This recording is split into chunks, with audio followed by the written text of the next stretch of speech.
Even when I measured 2 times, still have to cut this one out. If you look at distance from there to there, and then go over there, that one is the correct one. This one is 1 3/4 inches, needed to be over here. So I'll go ahead and cut it out and move it. But see, the weld did penetrate real good. So that is just a bad thing. I have to cut it out, take me forever. Okay, my little mistake yesterday cost me taking this back loose. I got the top using the grinding disc and the reciprocating saw, and now I'm there. The man went through one blade and just started with a new one.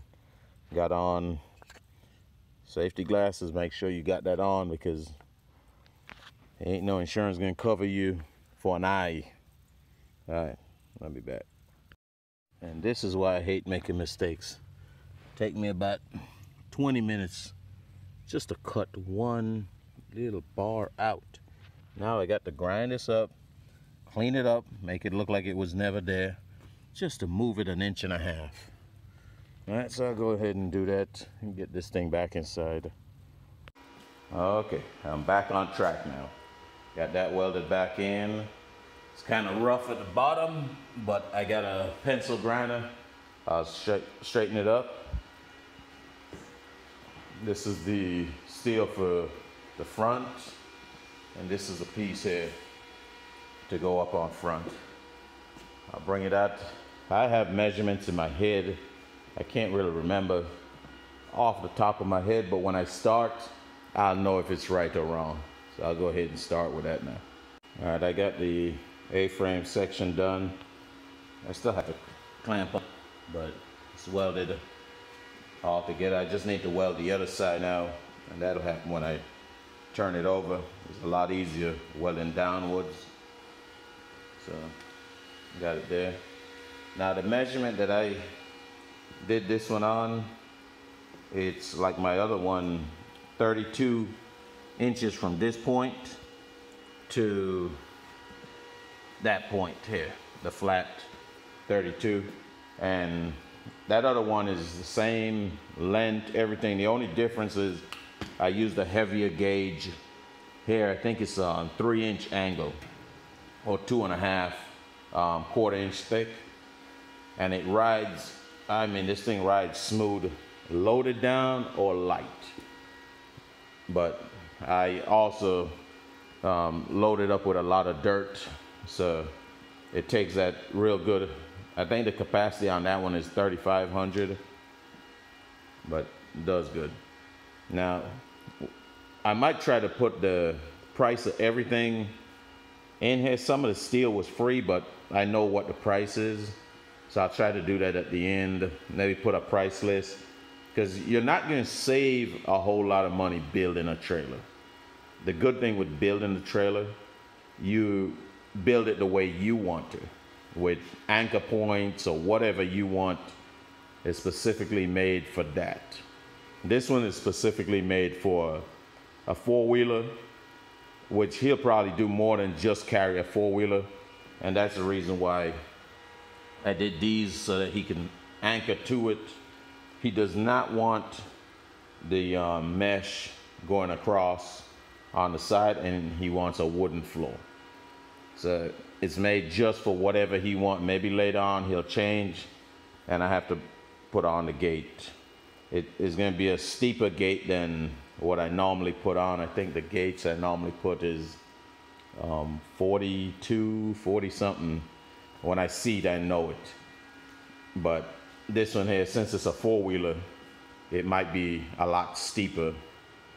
Now I'll go ahead and put on the little shackles. For the shackles actually holds the spring. It'll hold the spring on the front, and then it'll hold the bars that's coming from the spring on the back, on both sides. And I still do the same 60-40, 60% up front I'm 40% behind. So I'll go ahead and do this. Okay, right now I'm just lining up. These shackles are supposed to go this direction right here, just how it is, and put it down. Sometimes I actually turn them up and do it like this. You might not get as much weld on it, because when it's turned this way, you can weld the complete inside and then go on the outside, make a big U in and out. So it depends. Like if it's on a 1.5" by 1/4 inch frame, you turn it the other way. On a 2-inch frame, it works that way. So that's how to look at it. So I'll go ahead and start lining this up, mark it out and everything. All right, I'm back. To do the bottom half of this, it took me an 1.5 hours, and now I got the side rail started. This, what I did with this is this is where the fender ends up, is right about there. And that other mark, that's where the fender ends up. So I'm gonna put that right in front of it. What I did, C-clamp it in and checked it with the square for it being square.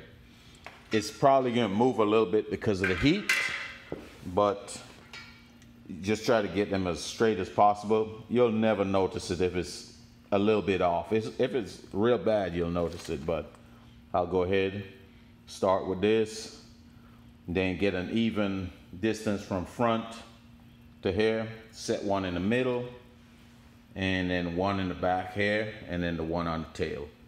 And do the same thing on the other side. I'm gonna have to cut one for the middle here because he wants one to strap his 4-wheeler down up in front. And that's where the A-frame sits. And then I'll just take the same measurement off that side and transfer it over to this side. And then I'm good to put up the railing on top and start getting the little piece that comes off. Right here, I usually put a little piece for the fender to sit on it real solid. And I should be good. So I'll start on that. All right, I got one side done right here. What I was missing is just the railing at the top is missing.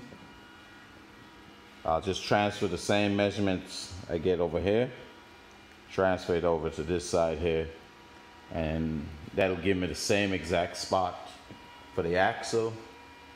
When I put on the railing at the top, then I can flip the whole thing over.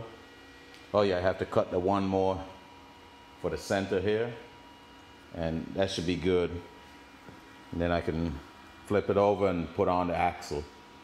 That's about it, and once it's flipped over, I can get that A-frame done up front.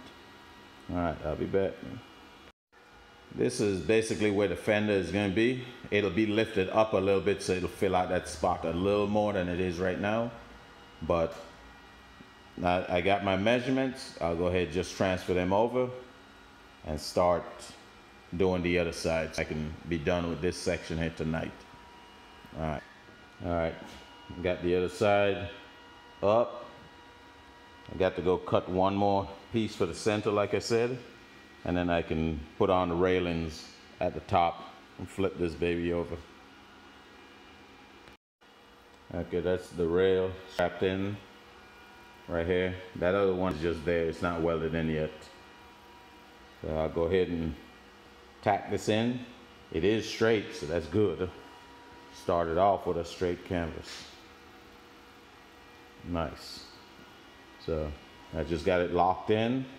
I'll put a tack everywhere, maybe just one side, and then go over to the other side and do the same.